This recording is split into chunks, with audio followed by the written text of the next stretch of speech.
All right, folks. For week 5, Monday, I will be going over these 4 things. In the case of this item, Fahrenheit 451, we will start reading it and obviously continue reading it over the next few weeks. But these 2 items are both short, and we'll be able to discuss those today. And I will also explain the questions that will go along with the book, Fahrenheit 451. So that's the plan.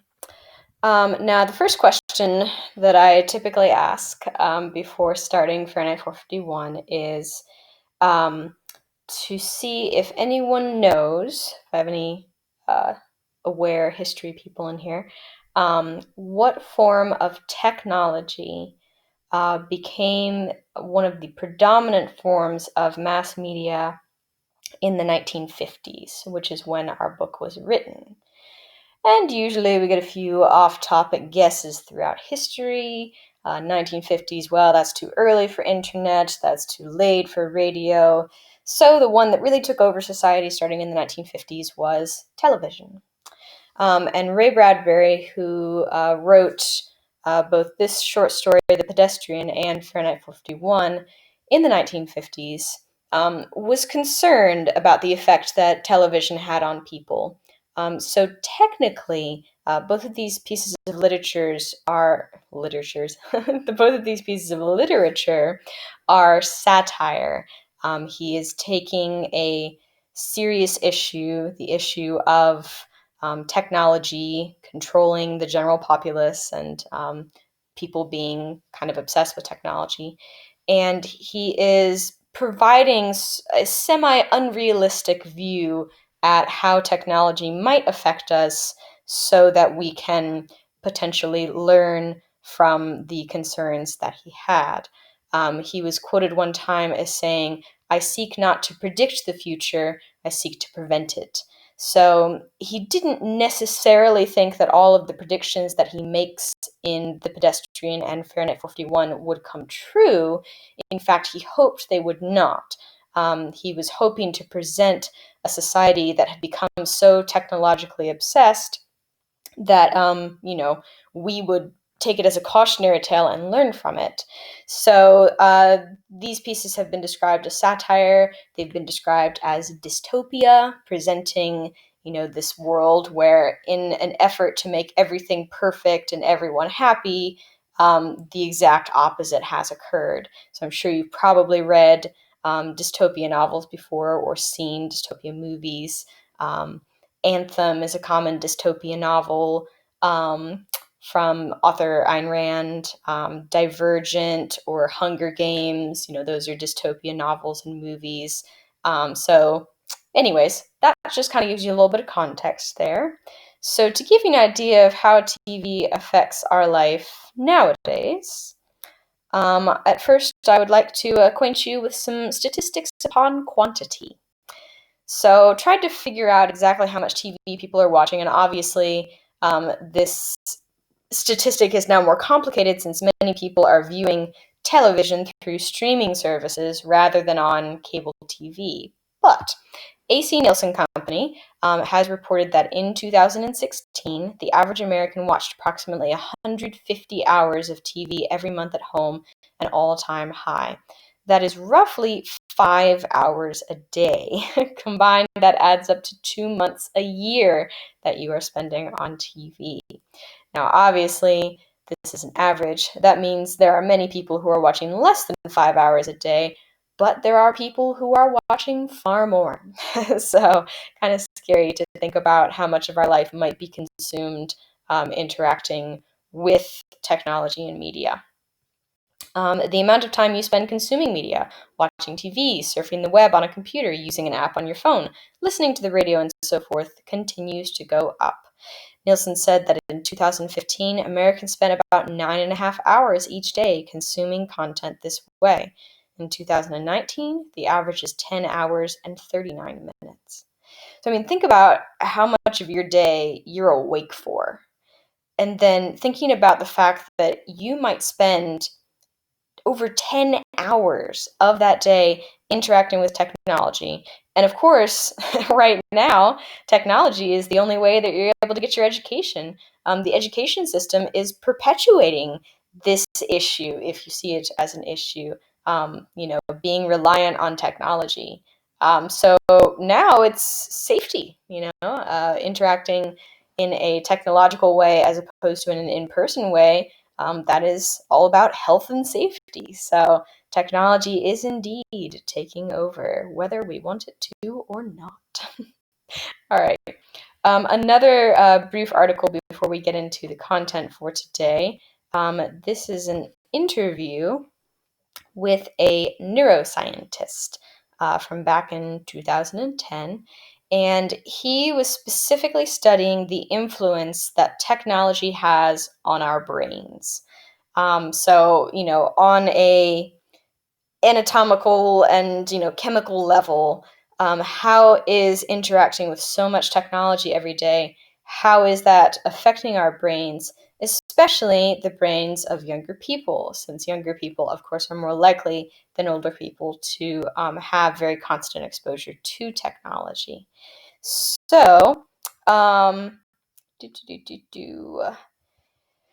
So one thing that he talks about in here is the idea of digital immigrants versus digital natives. So people who are newer to technology and haven't been around it their entire life versus people who have had technology around them their entire life. So all of us, we are digital immigrants.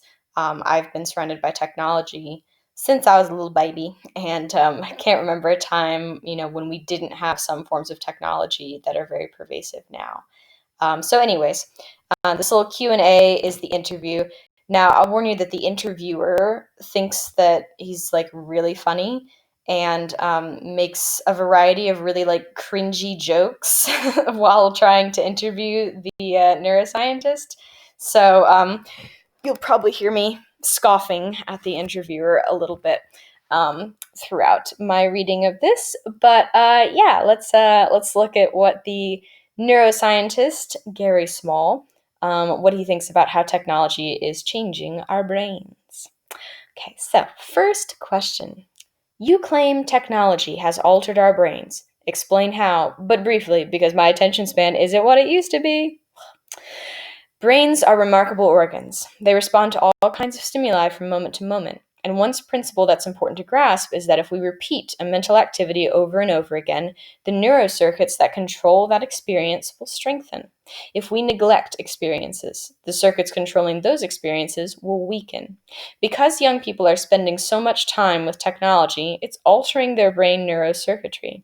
They're becoming very adept at technology, but the old school face-to-face human contact skills, those communication skills, the neurocircuits controlling that are weakening. It seems you're simply validating common sense, except with research and charts. Yes, I mean, intuitively, it makes sense. We're all observing this, but in terms of the neuroscience, we're a little bit ahead of the curve. I wrote iBrain, and I was struck by how little direct data there were. Basically, I tried to pull together information from education, anthropology, neuroscience to make some sense of it, but in terms of studies looking at how the brain responds to the technology, there was very little. You claim the changes are faster than any time since man learned how to use tools. So my question, if handed an iPhone, would primitive man smash it with a bone? Laughs. Don't know why. In a sense, our brains are evolving from moment to moment because the neurocircuits are altering and the chemistry is altering. In our Brains on Google study, we found in a matter of a week, searching online for an hour a day, we could have significant change in brain neurocircuits. On average, young people are spending 11 hours with their technology, if you count it up with multitasking time. So that's a lot of exposure. In terms of true evolution, in terms of Darwinian evolution, that takes a bit longer. But I still would argue that this is a very rapid change. Hasn't the massive increase of communication technology and social networking ironically made people less articulate? OMG, LOL. It's interesting because we have a new lexicon that young people have in large part developed, and that's fine because we know the youthful brain is very adept at learning languages. So in some senses, yes, it's training our brains to think differently. We're now becoming information gatherers rather than thinkers. We don't ponder on thoughts, we just know where we can get that information. We don't memorize stuff, We just know how to find the stuff. I don't think futurists like Arthur C. Clarke envision people incessantly posting about their meals, what they're watching, and when they go to bed.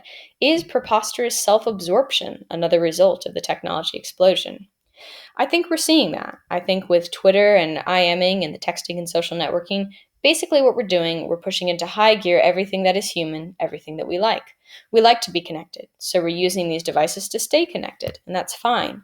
The downside is that we're not as individualistic. We may be less creative. How do you become creative? You have to think outside the box. If every new idea you vet instantaneously with your friends online, it's going to be shot down. You're not going to have a chance to really look into it. So we're sacrificing depth, but we're getting breadth. Not sure I like the trade-off. What's the brain gap? The brain gap is the new kind of generation gap between digital natives and digital immigrants. So my generation, I'm a digital immigrant. I came to all this technology later in life. I had more time in my past learning human contact skills, how to look someone in the eye when I have a conversation, how to notice nonverbal cues during that conversation. I'm a little slower adapting to new technology. I'm not used to the pace of innovation. The digital natives are younger people who have grown up in a world of 24/7 technology. They're used to the multitasking, so their brains are wired differently. They're not as good at the face to face communication skills. You say 20% of young people suffer from pathological internet use. That seems like a low number. This is a huge issue. I've been going to colleges and talking with faculty and the students, and a lot of the faculty cannot get the students to stop texting during class. Imagine that. One professor says that she gives them a 5-minute texting break halfway through the class and she finds that it's easier to control, which to me is just extraordinary. I've been tweeting, texting, and updating Facebook while we were talking. Really? Well, good. Okay, so, anyways, I'm sure you see what I mean about the cringy jokes. But there are some interesting things that the neuroscientist has discovered. Some is just common sense, but some other interesting implications. Is technology negatively impacting creativity? Are we less likely to think outside the box and have original ideas because we're so obsessed with, pursuing other people's ideas, or our ideas get shot down and we assume that they're rubbish when really they might be okay. I'm also seeing this a lot, especially in schools, where when I was going through school, there were a lot of times where we had to memorize information. And while memorization is certainly still a part of school, I feel that it's becoming much less of a priority because we have so much access to information. We're just gathering it up, we're Googling it, and we don't necessarily have to memorize it, because if we forget it, then we can find it again in less than 30 seconds. So that is an interesting kind of cultural shift that we have. Let's see. There was something else I wanted to say. Oh, yeah. So I've also heard this complaint, particularly from older people, baby boomer generation, that especially when they're trying to hire young people, they are noticing that young people's nonverbal communication skills are not as well developed. That, when they try and speak to someone, that, maybe that person isn't even looking at them. So making eye contact, perceiving nonverbal cues, that seems to be suffering, something that might be suffering from the amount of technology that we are exposing ourselves to. So it'd be interesting to see if that just shifts. Maybe nonverbal communication skills will just kind of gradually die out, or if that's something that we need to start teaching people. Do we need to start having education classes on nonverbal communication skills so that people can develop those? Are they not developing them naturally, and we need to intervene to have them properly educated on that? It's an interesting concept. So anyways, your brains are changing, whether you like it or not. Have fun. All right, next up, I wanted to expose you to this short story here. So I mentioned that Ray Bradbury is the author of Fahrenheit 451, as well as the author of this short story, The Pedestrian. So the book that we are going to read went through several stages before it became the full novel Fahrenheit 451. And this short story was stage one. So Ray Bradbury predominantly wrote short stories. He has an entire collection of short stories called The Martian Chronicles about life on Mars. They actually named the spot on Mars where the Mars rover landed. They named it Bradbury Landing because he was so well known for his stories about Mars. But anyways, I digress. So point being that Ray Bradbury wrote this little short story. It's very, very short. It's just a couple pages. And then he was asked to turn it into a full-length piece. So he then wrote it as a novel, changed a bunch of stuff, characters and things, but is still, very futuristic, technologically dependent world. And that novel was called The Fireman. Then he took that novella. It wasn't technically a full novel, it was a short novel. He took that novella and turned that into Fahrenheit 451. So this was the genesis, the inception of Fahrenheit 451. And even though none of the characters cross over, you'll still see some similarities in terms of the world that those characters in. It's not identical, but it is similar. So, I'm sure that all of you know what a pedestrian is, if nothing else. I'm sure you learned that in driver's ed class. So obviously, our primary character is going to be someone who likes to go for walks.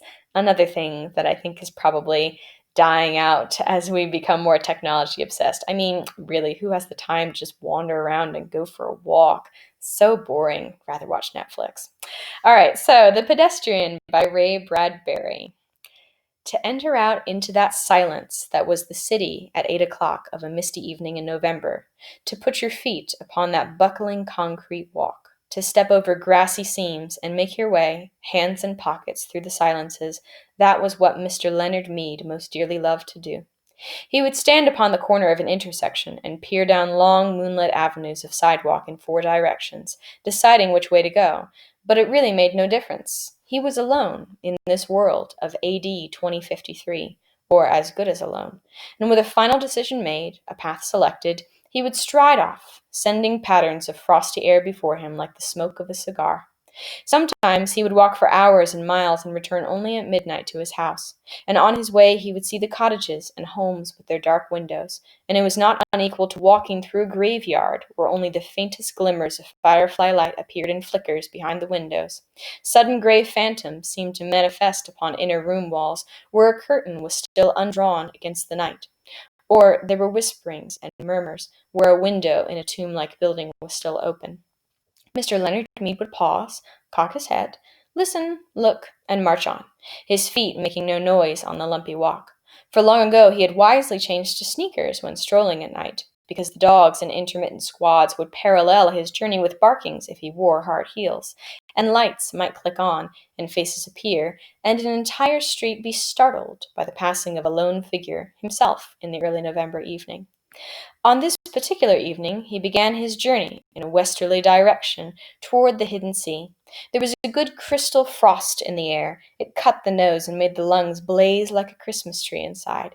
You could feel the cold light going on and off, all the branches filled with invisible snow. He listened to the faint push of his soft shoes through autumn leaves with satisfaction, and whistled a cold, quiet whistle between his teeth, occasionally picking up a leaf as he passed, examining its skeletal pattern in the infrequent lamplights as he went on, smelling its rusty smell.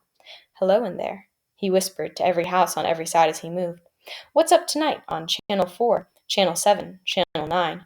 Where are the cowboys rushing, and do I see the United States cavalry over the next hill to the rescue?" The street was silent and long and empty, with only his shadow moving like the shadow of a hawk in mid-country. If he closed his eyes and stood very still, frozen, he could imagine himself upon the center of a plain, a wintry, windless Arizona desert with no house in 1,000 miles and only dry riverbeds, the streets, for company. "What is it now?"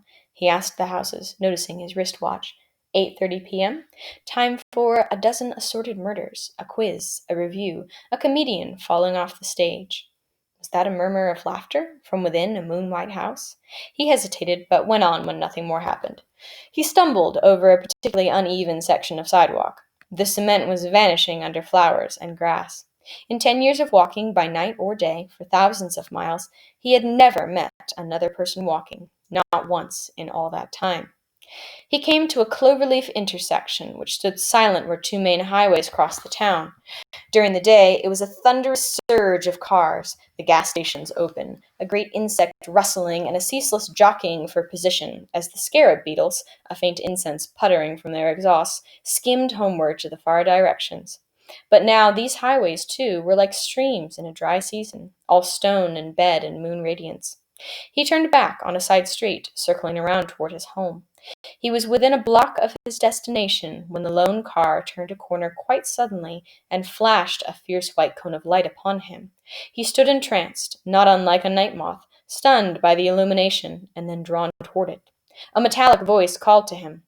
"Stand still. Stay where you are. Don't move." He halted. "Put up your hands." "But," he said, "your hands up, or we'll shoot." The police, of course, but what a rare, incredible thing. In a city of 3 million, there was only one police car left, wasn't that correct? Ever since a year ago, 2052, the election year, the force had been cut down from 3 cars to one.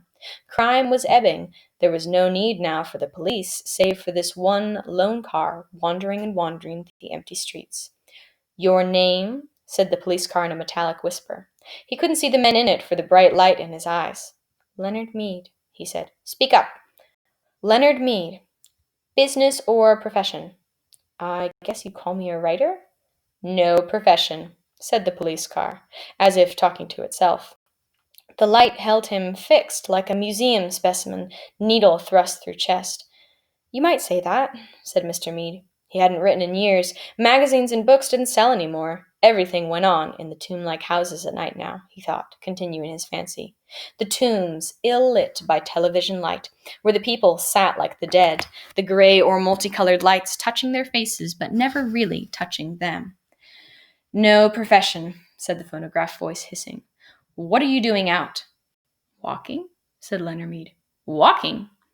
"Just walking," he said simply, but his face felt cold. "Walking, just walking. Walking?" "Yes, sir."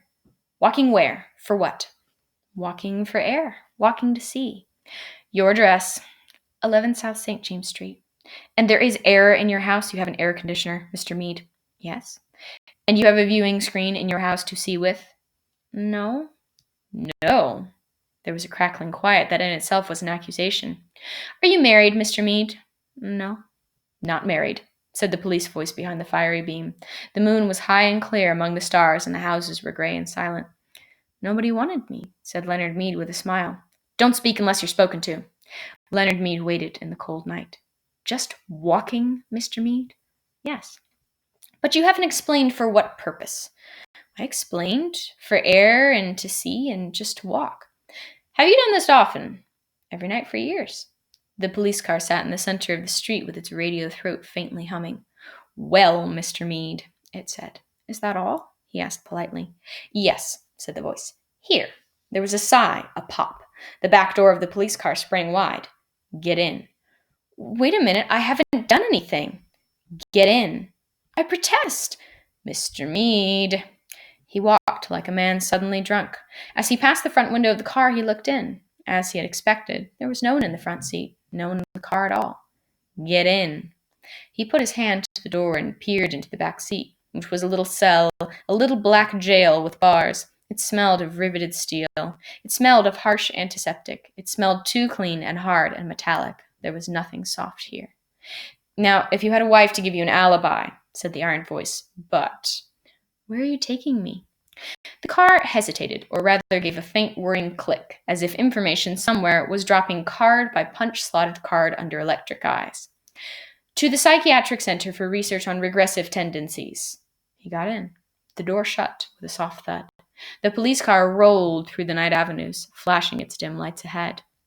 They passed one house on one street a moment later, one house in an entire city of houses that were dark, but this one particular house had all of its electric lights brightly lit, every window a loud yellow illumination, square and warm in the cool darkness. "That's my house," said Leonard Mead. No one answered him. The car moved down the empty riverbed streets and off away, leaving the empty streets with the empty sidewalks, and no sound and no motion all the rest of the chill November night. All right. So, before I start talking about the story itself, I do want to preface this by saying that, even though I said that this story was technically the beginning, the inception, technically there is something that comes before it. But this thing that comes before it was a real life occurrence. So, one day in California, where Ray Bradbury lived at the time, he was walking down the street, taking a walk, stretching his legs, because that was a thing that he liked to do. So while he was walking, he was stopped by a police car. And the policeman said, "What are you doing?" And Ray Bradbury, who's a little bit of a smart aleck, said, "Putting one foot in front of the other. Isn't it obvious?" And the policeman got a little bit heated and tried to imply that Mr. Bradbury must surely be up to no good if he was out walking on this street, by himself. And he pointed up and down the street and said, you see, there's no one else walking here. It's just you walking here." And Ray Bradbury, of course, was very upset at the implication that he would be up to wrongdoing just because he wanted to go out and take a walk. Now, eventually, the policeman ceased and let Mr. Bradbury go. But Ray was so worked up about this that he was like, you know what? Maybe in our future, where no one takes walks because they're all too busy watching television, maybe people will get arrested for this sort of thing. And that was the inception of this story. So, in Ray Bradbury's tale, in the year AD 2053, which was far in the future for him and is still, far in our future, though we will live to see the day. Ray Bradbury sadly did not and has passed away a few years back. But anyways, in 2053, we have Mr. Leonard Mead, who loved to take walks. By himself, of course, because he is unmarried and no one else is out walking around. Everyone is inside their houses. And one thing that Ray Bradbury is really, really good at doing in a descriptive way and also in kind of a persuasive way is using figurative language. He loves figurative language. It is his favorite by sure. So, for example, in this first part, he compares Leonard Mead walking past the houses to walking through a graveyard. Later on, compares the houses.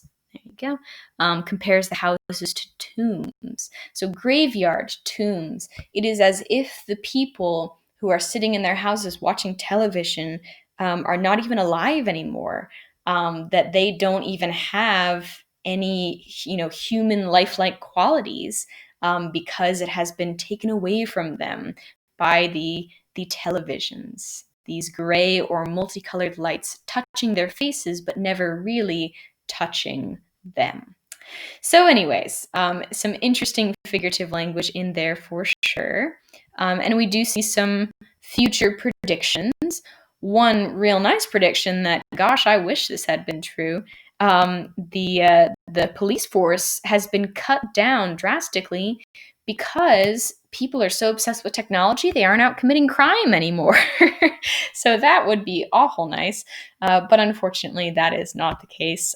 Crime has not necessarily decreased because of technology. I don't think we can give technology credit for that. All right, so other things of note here.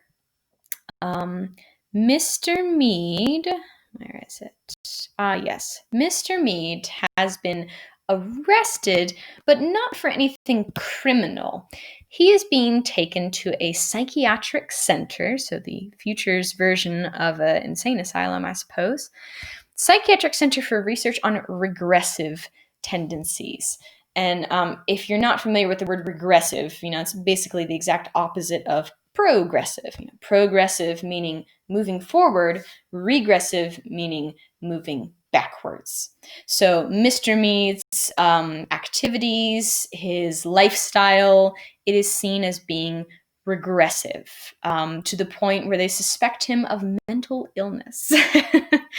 Now, to be fair, when we hear about people who have cut cut themselves off from all forms of technology, whether it's just groups of people who do it for religious reasons, like the Amish, or if we hear about, people who live in the mountains and, think the government's out to get them with technology. Maybe we say, oh, wow, those crazies, those conspiracy theorists, they're paranoid or ridiculous.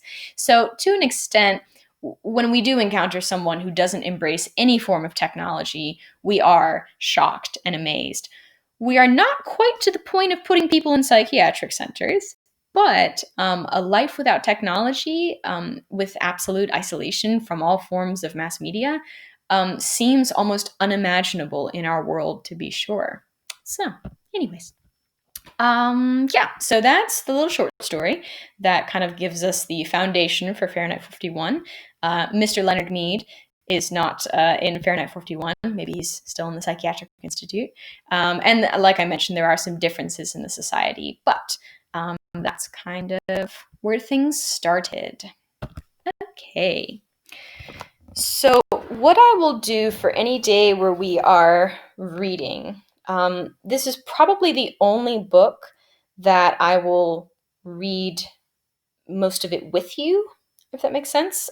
So for the other two novels that we have, I'll probably have most of your reading be done independently, and maybe we'll read certain really important sections together. I do plan on kind of holding your hand through most of Fahrenheit 451. But that being said, if you are a person who's really comfortable and very confident about completely reading and interpreting on your own, then that is fine and great. And, I relate. I was that person who would rather read on my own rather than hear someone read to me. But I know I have some auditory learners who probably prefer to hear things, the audiobook crowd, rather than to read things. So I want to have a mix of both. And I really love Fahrenheit 451. And I do think that some of the figurative language in this book can be a little bit heavy to work through. So I will give you the option to listen to me read for most of our remote learning days. But if you are a person who prefers to read on your own, then before I start reading, I will let you know where we're starting and where we're ending. And if you're okay with doing that on your own, then you just pay attention to the starting and ending pages and do your own thing, and you can just shut the video off whenever I get to the point where I start reading. Okay, so Fahrenheit 451. We will be starting, obviously, on the very first page. And my plan is to make it to page 6. Now, in the physical book, they have little page breaks as kind of built-in pausing places. The online PDF does not preserve those, so it's a little harder to explain where to stop. But I will stop on page 6 at what is a page break in the book, right after this word. So this paragraph is the end of our reading today. So you will stop just before the discussion of the machine. All right. The other thing that this online PDF does not have that the physical book does is an epigraph. So an epigraph is a quote that is typically included before the start of the novel, and it's meant to frame or influence you in some way before you begin reading the actual content of the book. So the quote that is in the physical book, which I'll just read to you, is by Juan Ramon Jimenez, and it says, "If they give you ruled paper, write the other way." So it's a little bit punny, obviously, the double meaning of rule in that sentence there. If they give you ruled paper, write the other way. And obviously there's an implication that following the rules is not always necessarily the right solution, that we should not necessarily conform to what they want us to do, but we should try to pursue a different way, another way, a more unique or individual path. So that is the quote that Mr. Bradbury leads us with before the start of part 1. Another thing that is in the physical book that is not in the PDF, obviously this PDF is lacking in a couple of ways, are the titles of the sections. So the title of part 1 in the book is The Hearth and the Salamander. Now, our book title is Fahrenheit 451. We obviously know that Fahrenheit has to do with temperature, and if it is 451 degrees Fahrenheit, then it is very, very hot. Now we have the title of a section that's titled The Hearth and the Salamander. So the picture on the front of Fahrenheit 451, if you haven't had a chance to glance at it, is a picture of a man on fire. We have Fahrenheit 451, we have the picture of the man on fire, we have a hearth mentioned, and of course the hearth is the area of a fireplace directly in front of where the fire is burning. If you are sitting on the hearth, you are sitting directly in front of the fire. Now, the salamander actually also has a connection to fire. Does anyone know? And this is where I'd wait, and there'd be a pause, and there'd be a bit of silence, and then people would say, I don't know. Okay, so I'll tell you. The salamander was given the name salamander by the Greeks, and salamander actually translated into fire lizard for the Greeks. Now, those of you with biology knowledge may be thinking to yourself, wait a second, I thought salamanders were amphibians. They are. You are not wrong on that. The Greeks, the ancient Greeks, were kind of operating on a faulty assumption when they named the salamander fire lizard. Salamanders, they like wet and they like damp, moist places. So when the Greeks were going to build a fire, it was common for them to set out damp logs in, the kind of what's it called? Like the little teepee position, they'd set out their logs so that they were ready to be burned. And they set them out to dry so that they would catch fire, so they would have a fire for the evening. Now, the salamanders, who did not know that the logs were about to be set on fire, would crawl into the logs because it was a damp, moist, cool place that they could hang out. And they would stay there until they started to realize, oh Lord, this pile of wood is on fire. And then they would promptly crawl out. So the Greeks saw these little lizards emerging from the flames. And that's how they got their name, the fire lizard, the lizard that emerges through the flames. So kind of a contradictory name. But anyways, point being, we have a title of the book and we have a title of the section that has really strong connections to fire. And as you can see, the first line of the book is, "It was a pleasure to burn." So technology will feature heavily in our book, as will fire.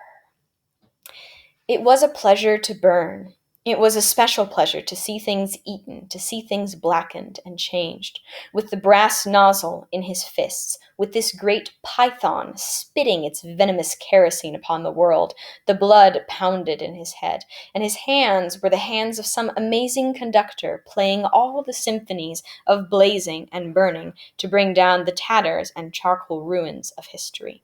With his symbolic helmet numbered 451 on his stolid head, and his eyes all orange flame with the thought of what came next, he flicked the igniter, and the house jumped up in a gorging fire that burned the evening sky red and yellow and black. He strode in a swarm of fireflies. He wanted, above all, like the old joke, to shove a marshmallow on a stick in the furnace, while the flapping, pigeon-winged books died on the porch and lawn of the house, while the books went up in sparkling whirls and blew away on a wind turned dark with burning. Montag grinned the fierce grin of all men singed and driven back by flame. He knew that when he returned to the firehouse, he might wink at himself, a minstrel man, burnt-corked in the mirror. Later, going to sleep, he would feel the fiery smile still gripped by his face muscles in the dark. It never went away, that smile. It never ever went away, as long as he remembered. He hung up his black, beetle-colored helmet and shined it. He hung his flame-proof jacket neatly. He showered luxuriously. And then, whistling, hands in pockets, walked across the upper floor of the fire station and fell down the hole. At the last moment, when disaster seemed positive, he pulled his hands from his pockets and broke his fall by grasping the golden pole. He slid to a squeaking halt, the heels 1 inch from the concrete floor downstairs. He walked out of the fire station and along the midnight street towards the subway, where the silent, air-propelled train slid soundlessly down its lubricated flue in the earth and let him out with a great puff of warm air onto the cream-tiled escalator rising to the suburb. Whistling, he let the escalator waft him into the still night air. He walked toward the corner, thinking little at all about nothing in particular. Before he reached the corner, however, he slowed, as if a wind had sprung up from nowhere, as if someone had called his name. The last few nights he had the most uncertain feelings about the sidewalk just around the corner here, moving in the starlight toward his house. He had felt that a moment before his making the turn, someone had been there. The air seemed charged with a special calm, as if someone had waited there, quietly, and only a moment before he came, simply turned to a shadow and let him through. Perhaps his nose detected a faint perfume. Perhaps the skin on the backs of his hands, on his face, felt the temperature rise at this one spot where a person standing might raise the immediate atmosphere 10 degrees for an instant. There was no understanding it. Each time he made the turn, he saw only the white, unused, buckling sidewalk, with perhaps on one night something vanishing swiftly across a lawn before he could focus his eyes or speak. But now, tonight, he slowed almost to a stop. His inner mind, reaching out to turn the corner for him, had heard the faintest whisper. Breathing? Or was the atmosphere compressed merely by someone standing very quietly there, waiting? He turned the corner. The autumn leaves blew over the moonlit pavement in such a way as to make the girl who was moving there seem fixed to a sliding walk, letting the motion of the wind and the leaves carry her forward. Her head was half bent to watch her shoes stir the circling leaves. Her face was slender and milk-white, and in it was a kind of gentle hunger that touched over everything with tireless curiosity. It was a look almost of pale surprise. The dark eyes were so fixed to the world that no move escaped them. Her dress was white, and it whispered. He almost thought he heard the motion of her hands as she walked, and the infinitely small sound now, the white stir of her face turning, when she discovered she was a moment away from the man who stood in the middle of the pavement, waiting. The trees overhead made a great sound of letting down their dry rain. The girl stopped and looked as if she might pull back in surprise, but instead stood regarding Montag with eyes so dark and shining and alive that he felt he had said something quite wonderful, but he knew his mouth had only moved to say hello. And then when she seemed hypnotized by the salamander on his arm and the phoenix disc on his chest, he spoke again. "Of course," he said. "You're a new neighbor, aren't you? And you must be," she raised her eyes from his professional symbols, "the fireman." Her voice trailed off. "How oddly you say that." I'd have known it with my eyes shut," she said slowly. "What, the smell of kerosene? My wife always complains," he laughed. "You never wash it off completely." "No, you don't," she said in awe. He felt she was walking in a circle about him, turning him end for end, shaking him quietly and emptying his pockets without once moving herself. "Kerosene," he said because the silence had lengthened, "is nothing but perfume to me." "Does it seem like that, really?" "Of course not. Why not?" She gave herself time to think of it. "I don't know." She turned to face the sidewalk going toward their homes. "Do you mind if I walk back with you? I'm Clarice McClellan." "Clarice, Guy Montag. Come along. What are you doing out so late, wandering around? How old are you?" They walked in the warm, cool, glowing night on a silvered pavement, and there was the faintest breath of fresh apricots and strawberries in the air, and he looked around and realized this was quite impossible so late in the year. There was only the girl, walking with him now, her face bright as snow in the moonlight, and he knew she was working his questions around, seeking the best answers she could possibly give. "Well," she said, "I'm 17 and I'm crazy. My uncle says the two always go together. When people ask your age," he said, "always say 17 and insane. Isn't this a nice time of night to walk? I like to smell things and look at things and sometimes stay up all night, walking and watching the sunrise." They walked on again in silence, and finally she said thoughtfully, "You know, I'm not afraid of you at all." He was surprised. "Why should you be?" "Well, so many people are. Afraid of firemen, I mean. But you're just a man after all." He saw himself in her eyes, suspended in two shining drops of bright water, himself dark and tiny, in fine detail, the lines about his mouth, everything there, as if her eyes were two miraculous bits of violet amber that might capture and hold him intact. Her face, turned to him now, was fragile milk crystal with a soft and constant light in it. It was not the hysterical light of electricity, but what? But the strangely comfortable and rare and gently flattering light of the candle. One time, when he was a child in a power failure, his mother had found and lit a last candle, and there had been a brief hour of rediscovery, of such illumination that space lost its vast dimensions and drew comfortably around them, and they, mother and son, alone, transformed, hoping that the power might not come on again too soon. And then Clarice McClellan said, "Do you mind if I ask, how long have you worked at being a fireman?" "Since I was 20, 10 years ago." "Do you ever read any of the books you burn?" He laughed. "That's against the law." "Oh, of course." "It's fine work. Monday, burn Millay. Wednesday, Whitman. Friday, Faulkner. Burn 'em to ashes, then burn the ashes.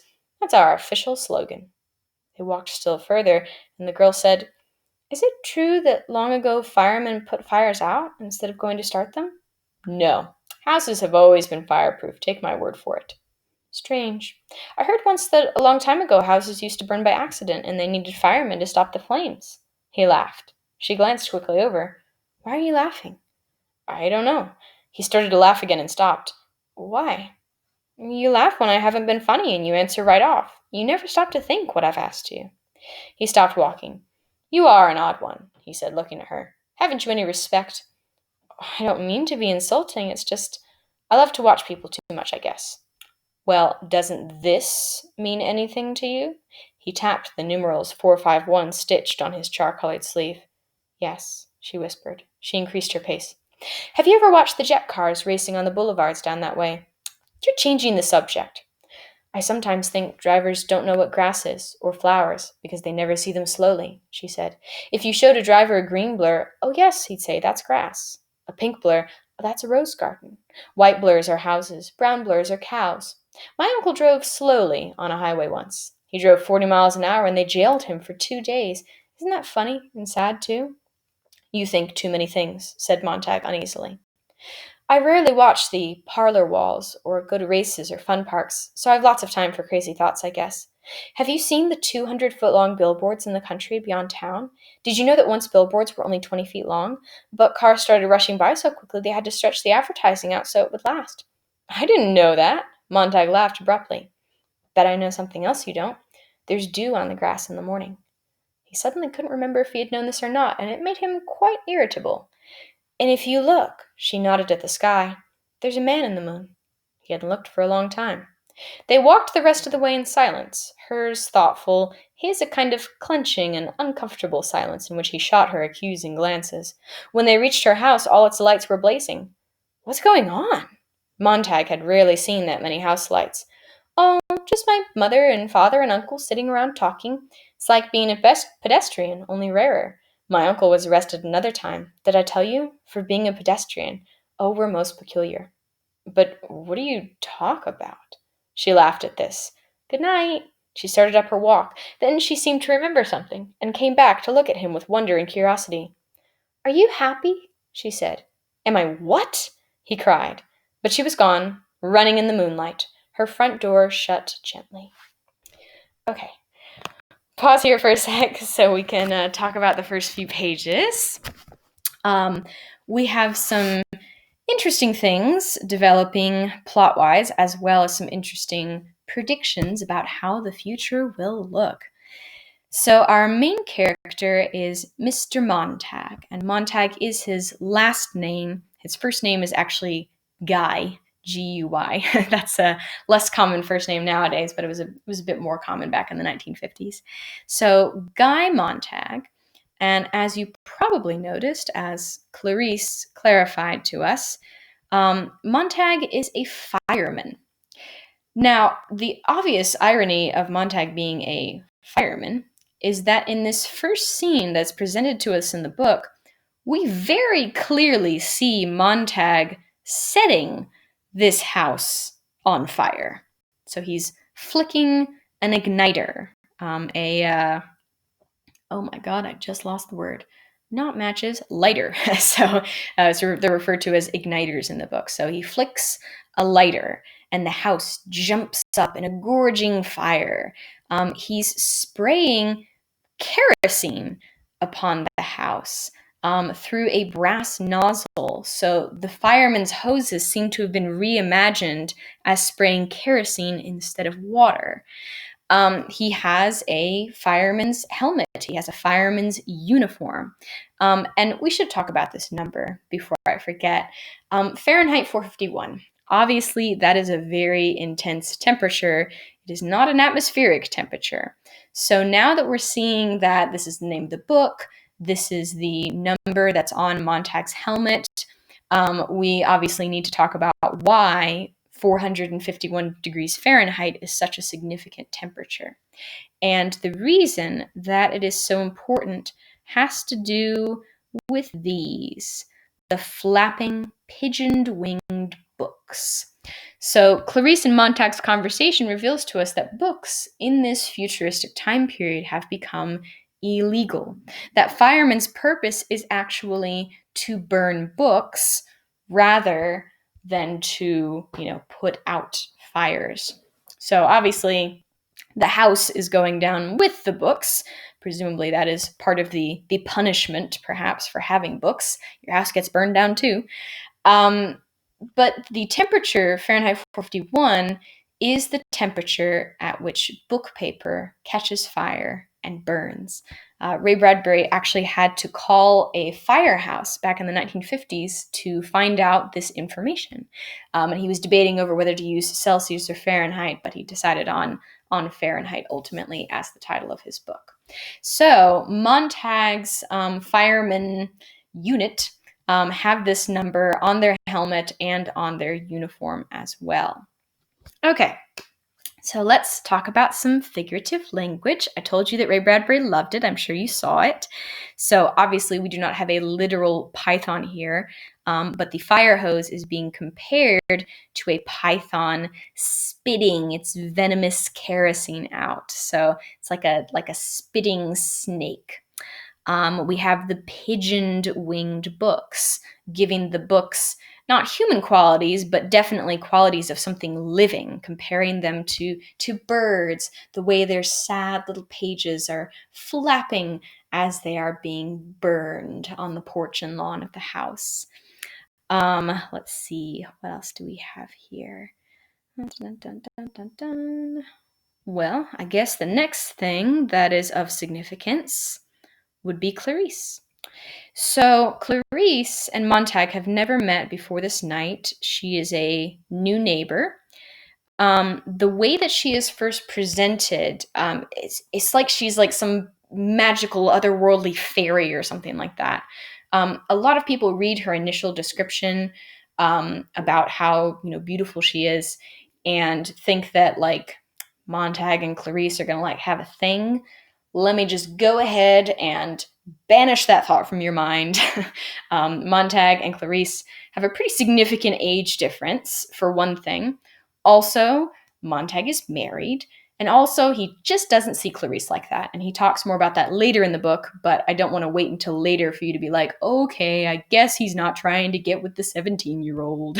So anyways, Clarice is 17 and insane, and Montag is 30. So that is much too significant of an age difference to promote any romantic longings between them, for sure. So the description of Clarice is really just excellent imagery. This slender, milk-white face with a gentle hunger in it, a curiosity, her dark eyes, her whispering white dress. So just think of her more as a creature of another world, almost, rather than like a love interest for Montag. That is not it. No. No, no, no, no, no, no, no. Okay.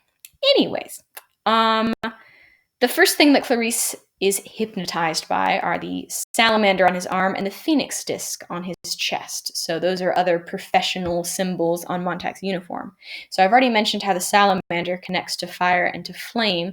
If you know anything about phoenixes, they have very strong connections to fire as well. If nothing else, maybe you've seen the Harry Potter movies. There is a phoenix in there who, in one of the movies, bursts into flame and then is reborn from the ashes. That is part of the mythology of the phoenix, to be reborn from the ashes.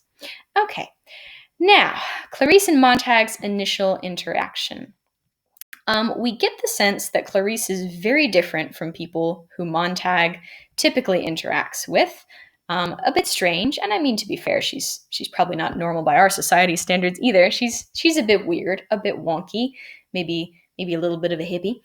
But anyways, um, she starts asking some questions about the firemen.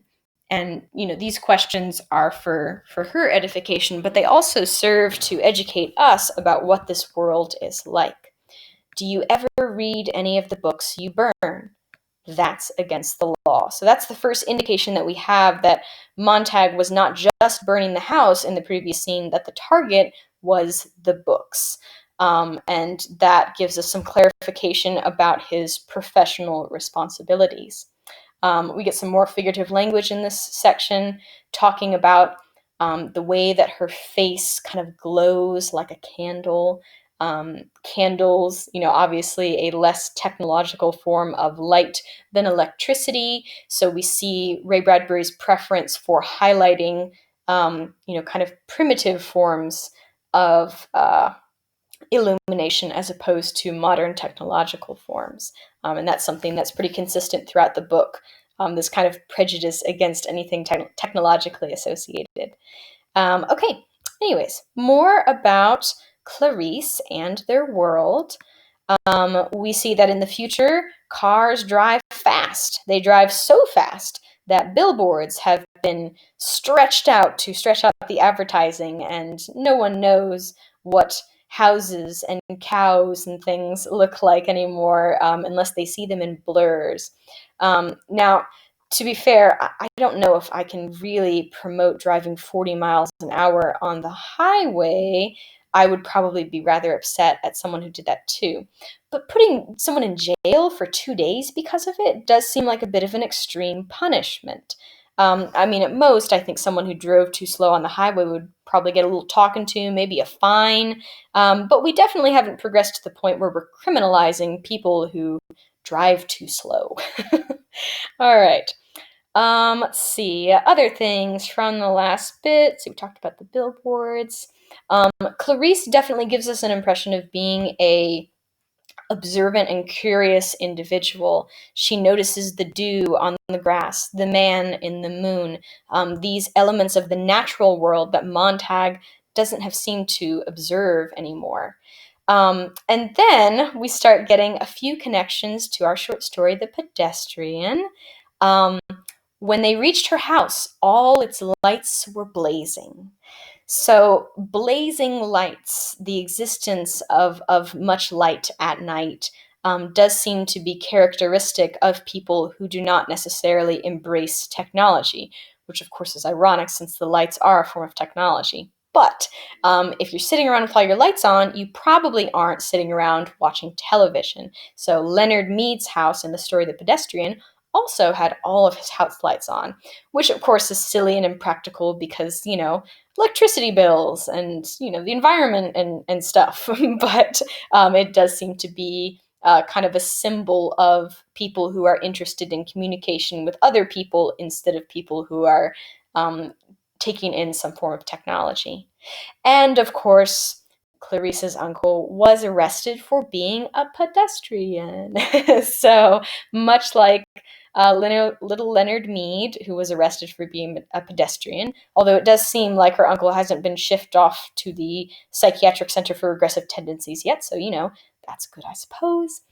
And then one last thing that I think shows us a lot about Clarice and also maybe reveals some interesting things about Montag. Clarice asks, "Are you happy?" Now, that's a weird question. I mean, I have literally never met someone for the first time and asked them, "Are you happy?" It's not really a first meeting kind of question. But Clarice seems to push right through the trivial small talk of the world and get right to the core of what matters.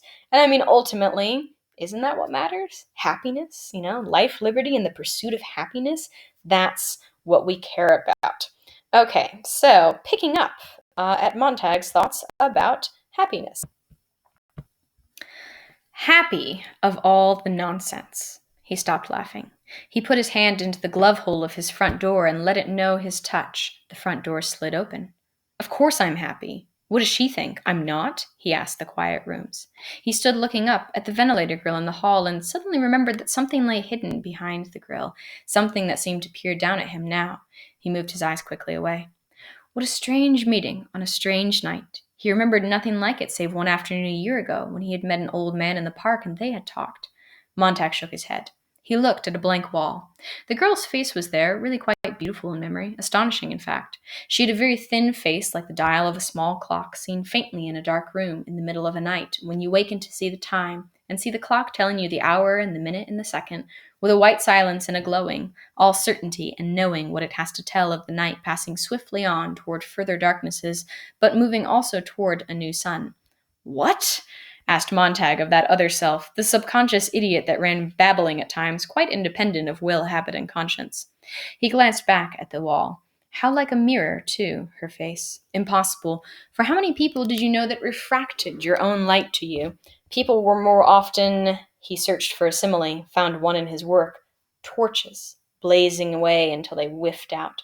How rarely did other people's faces take of you and throw back to you your own expression, your own innermost trembling thought. What incredible power of identification the girl had. She was like the eager watcher of a marionette show, anticipating each flicker of an eyelid, each gesture of his hand, each flick of a finger the moment before it began. How long had they walked together? 3 minutes? 5? Yet how large that time seemed now, how immense a figure she was on the stage before him, what a shadow she threw on the wall with her slender body. He felt that if his eye itched, she might blink, and if the muscles of his jaw stretched imperceptibly, she would yawn long before he would. Why, he thought, now that I think of it, she almost seemed to be waiting for me there, in the street, so damned late at night. He opened the bedroom door. It was like coming into the cold marbled room of a mausoleum after the moon had set. Complete darkness, not a hint of the silver world outside, the windows tightly shut, the chamber a tomb world where no sound from the great city could penetrate. The room was not empty. He listened. The little mosquito delicate dancing hum in the air, the electrical murmur of a hidden wasp snug in its special pink warm nest. The music was almost loud enough so he could follow the tune. He felt his smile slide away, melt, fold over and down on itself like a tallow skin, like the stuff of a fantastic candle burning too long and now collapsing and now blown out. Darkness. He was not happy. He was not happy. He said the words to himself. He recognized this as the true state of affairs. He wore his happiness like a mask, and the girl had run off across the lawn with the mask, and there was no way of going to knock on her door and ask for it back. Without turning on the light, he imagined how this room would look. His wife, stretched on the bed, uncovered and cold, like a body displayed on the lid of a tomb, her eyes fixed to the ceiling by invisible threads of steel, immovable. And in her ears the little seashells, the thimble radios tamped tight, and an electronic ocean of sound, of music and talk and music and talk, coming in on the shore of her unsleeping mind. The room was indeed empty. Every night the waves came in and bore her off on their great tides of sound, floating her, wide-eyed, toward morning. There had been no night in the last 2 years that Mildred had not swum that sea, had not gladly gone down in it for the third time. The room was cold, but none the less he felt he could not breathe. He did not wish to open the curtains and open the French windows, for he did not want the moon to come into the room. So, with the feeling of a man who will die in the next hour for lack of air, he felt his way toward his open, separate, and therefore cold bed. An instant before his foot hit the object on the floor, he knew he would hit such an object.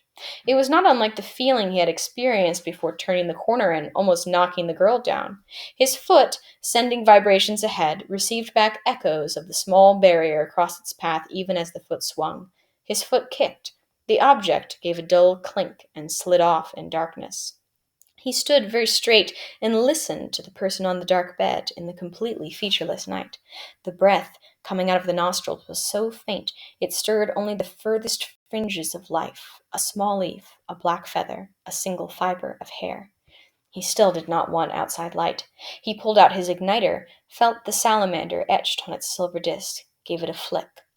2 moonstones looked up at him in the light of his small handheld fire, 2 pale moonstones buried in a creek of clear water over which the life of the world ran, not touching them. Mildred! Her face was like a snow-covered island upon which rain might fall, but it felt no rain, over which clouds might pass their moving shadows, but she felt no shadow. There was only the singing of the thimble wasp in her tamp-shut ears, and her eyes all glass, and breath going in and out, softly, faintly, in and out of her nostrils, and her not caring whether it came or went or came. The object he had sent tumbling with his foot now glinted under the edge of his own bed. The small crystal bottle of sleeping tablets, which earlier today had been filled with 30 capsules, and which now lay uncapped and empty in the light of the tiny flare. As he stood there, the sky over the house screamed. There was a tremendous ripping sound, as if 2 giant hands had torn 10,000 miles of black linen down the seam. Montag was cut in half. He felt his chest chopped down and split apart. The jet bombs going over. 1, 2, 1, 2, 1, 2, 6 of them, 9 of them, 12 of them, one and one and one, and another and another and another, did all the screaming for him. He opened his own mouth and let their shriek come down and out between his bared teeth. The house shook. The flare went out in his hand. The moonstones vanished. He felt his hand plunge toward the telephone. The jets were gone. He felt his lips move, brushing the mouthpiece of the phone. Emergency hospital. A terrible whisper. He felt that the stars had been pulverized by the sound of the black jets, and that in the morning the earth would be thought as he stood shivering in the dark and let his lips go on moving and moving.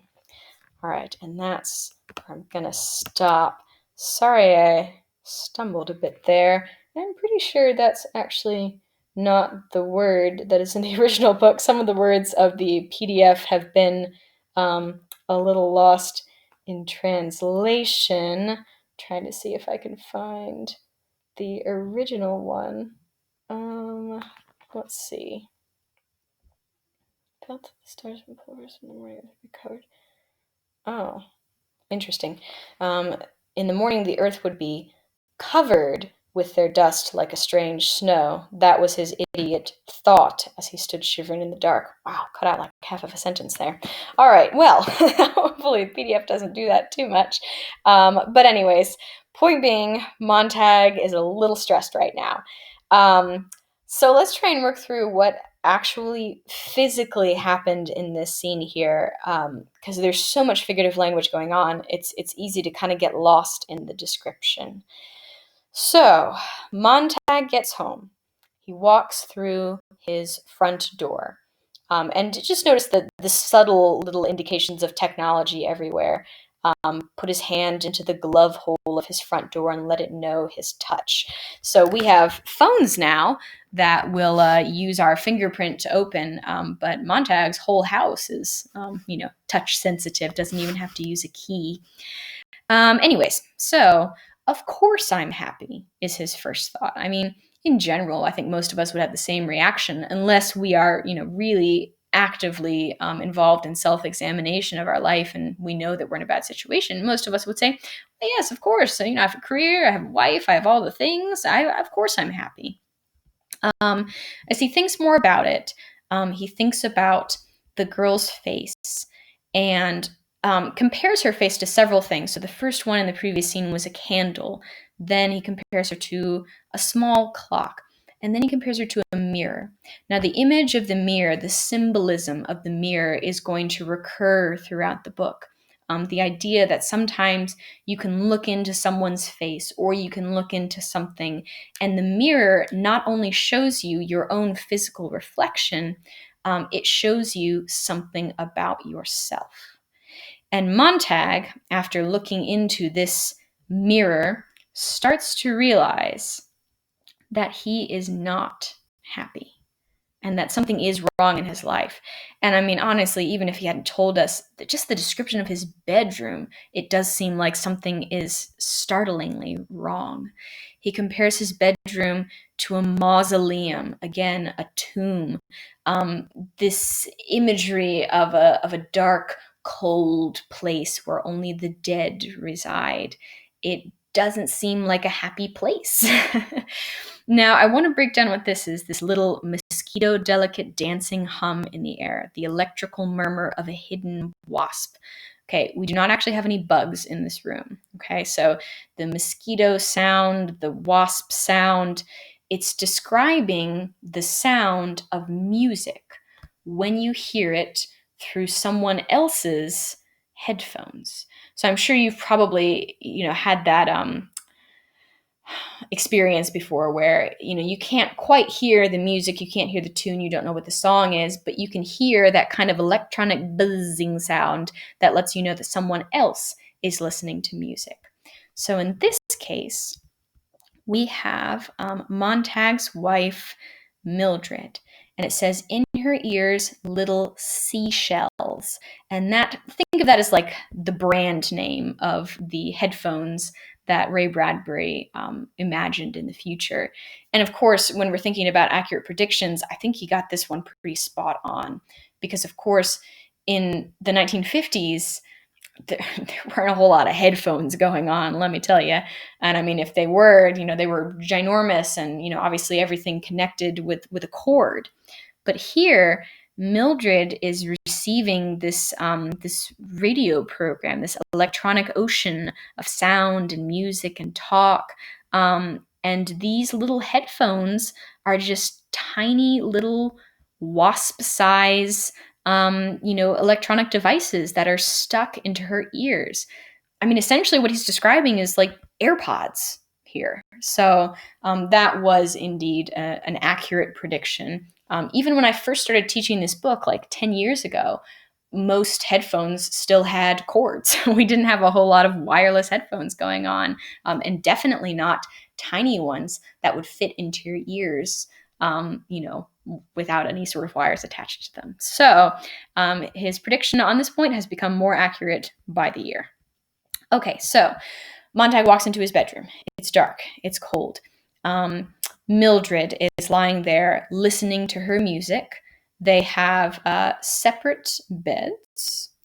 And as he's walking across the floor, his foot hits an object. That is something literal. His foot does kick something. It gave a dull clink. So he wants to know what this object is. But he doesn't want to pull in any sort of outside light. He pulls out his little lighter, gives it a flick, and the first thing he sees are 2 moonstones. Now, obviously, again, not literal moonstones. What he's describing here, these 2 pale moonstones buried in a creek of clear water over which the life of the world ran, not touching them. Those are Mildred's eyes. So she's laying on the bed with her eyes open, staring upwards, as if there is no life in them. Her face, an island upon which rain might fall, but it felt no rain. It's as if she's disconnected from the living world. And then we find out that that is actually indeed accurate. The object that Montag kicked was a crystal bottle of sleeping tablets, and it seems that Mildred has consumed 30 of them. So the reason why her eyes look so glassy and so lifeless is because she has indeed died, or is very close to it. So I think it mentions, let's see. Oh yeah, that at this point, her breath is going in and out softly and faintly. She's still alive for the moment, but she is very quickly on her way towards death. If you take 30 sleeping pill tablets, then I mean that's an overdose, no matter what century we're in. Okay, now this section tends to confuse people. There is something literal that's happening, but there's a lot of figurative language as well. The sky over the house screamed. That obviously, personification, sky cannot scream. There was a tremendous ripping sound, as if 2 giant hands had torn 10,000 miles of black linen down the seam, so that's a nice little simile there. Montag was cut in half.